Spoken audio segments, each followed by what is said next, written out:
Canto 5. The Second Circle. The Wanton. Minos. The Infernal Hurricane. Francesca da Rimini. Thus I descended out of the first circle, down to the second, that less space begirds, and so much greater dole that goads to wailing. There standeth Minos horribly, and snarls, examines the transgressions at the entrance, judges, and sends according as he girds him. I say that when the spirit evil-born cometh before him, wholly it confesses, and this discriminator of transgressions seeth what place in hell is meet for it, girds himself with his tail as many times as grades he wishes it should be thrust down. Always before him many of them stand. They go by turns, each one unto the judgment. They speak and hear, and then are downward hurled. O thou that to this dolorous hostelry comest, said Minos to me, when he saw me, leaving the practice of so great an office. Look how thou enterest, and in whom thou trustest. Let not the portal's amplitude deceive thee, and unto him my guide, why criest thou too? Do not impede his journey, fate ordained.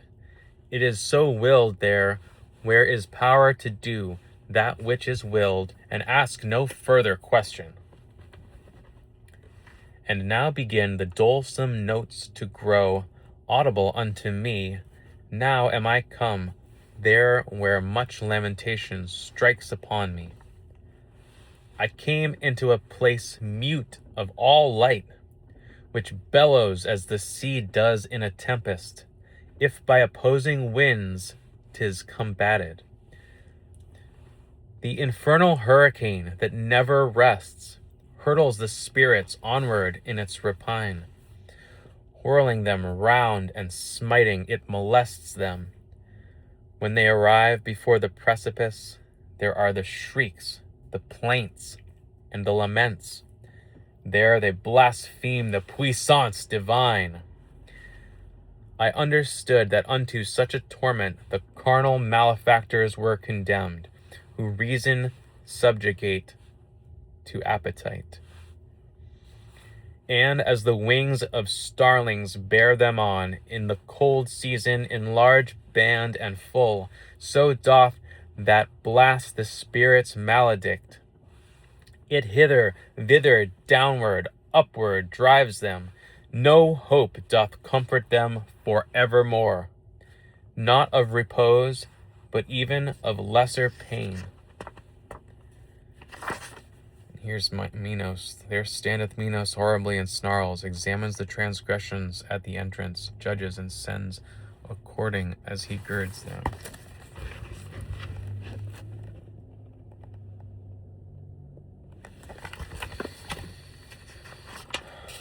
Here's the infernal hurricane that never rests, hurtles the spirits onward in its rapine.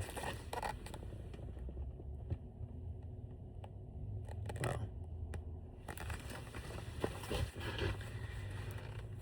And as the cranes go chanting forth their lays, making in air a long line of themselves, so saw I coming, uttering lamentations, shadows borne onward by the aforesaid stress. Whereupon said I, Master, who are those people whom the black air so castigates? The first of those of whom intelligence thou fain wouldst have. Then said he unto me, the Empress was of many languages. To sensual vices she was so abandoned, that lustful she made licit in her law, to remove the blame to which she had been led.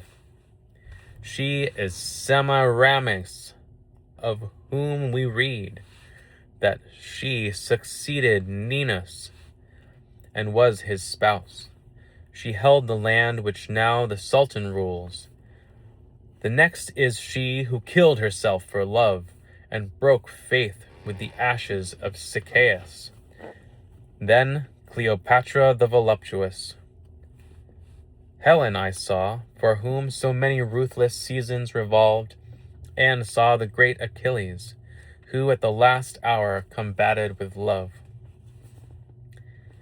Paris I saw, Tristan, and more than 1,000 shades did he name and point out with his finger, whom love had separated from our life.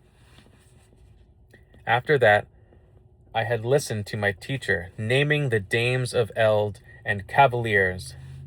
Pity prevailed, and I was nigh bewildered. And I began, O poet, willingly speak would I to those two who go together and seem upon the wind to be so light.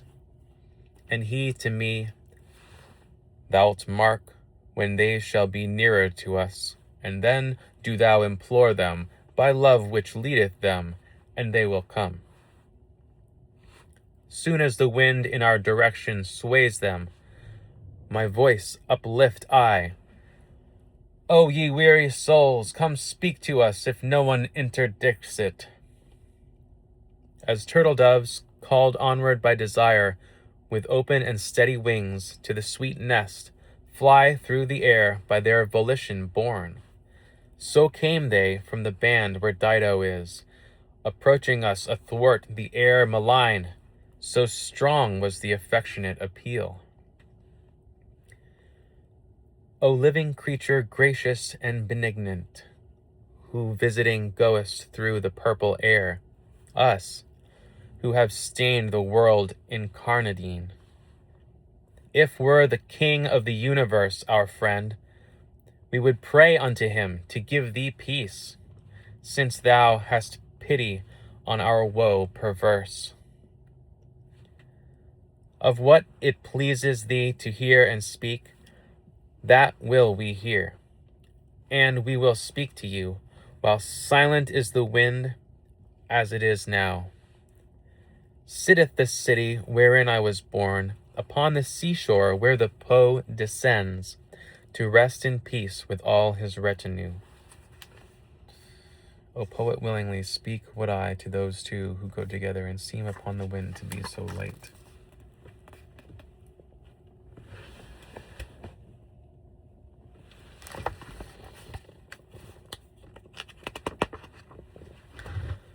Love, that on gentle heart doth swiftly seize, seized this man for the person beautiful that was taken from me, and still the mode offends me. Love, that exempts no one beloved from loving, seized me with pleasure of this man so strongly, that, as thou seest, it doth not yet desert me. Love has conducted us unto one death. Cano waiteth him who quenched our life. These words were borne along from them to us. As soon as I had heard those souls tormented, I bowed my face, and so long held it down until the poet said to me, What thinkest? When I made my answer, I began, Alas, how many pleasant thoughts, how much desire conducted these unto the dolorous pass. Then unto them I turned me and spake, and I began, Thine agonies, Francesca, sad and compassionate to weeping make me. But tell me, at the time of those sweet sighs, by what and in what manner love conceded that you should know your dubious desires. And she to me, There is no greater sorrow than to be mindful of the happy time in misery, and that thy teacher knows. But if to recognize the earliest root of love in us thou hast so great desire, I will do even as he who weeps and speaks.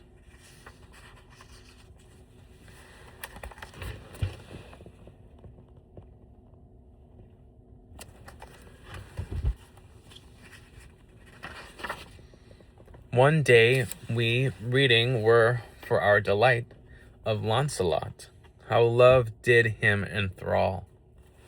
Alone we were, and without any fear. Full many a time our eyes together drew that reading, and drove the color from our faces. But one point only was it that o'ercame us, when as we read of the much longed for smile, being by such a noble lover kissed, this one who ne'er from me shall be divided, kissed me upon the mouth all palpitating. Galeotto was the book, and he who wrote it. That day no farther did we read therein.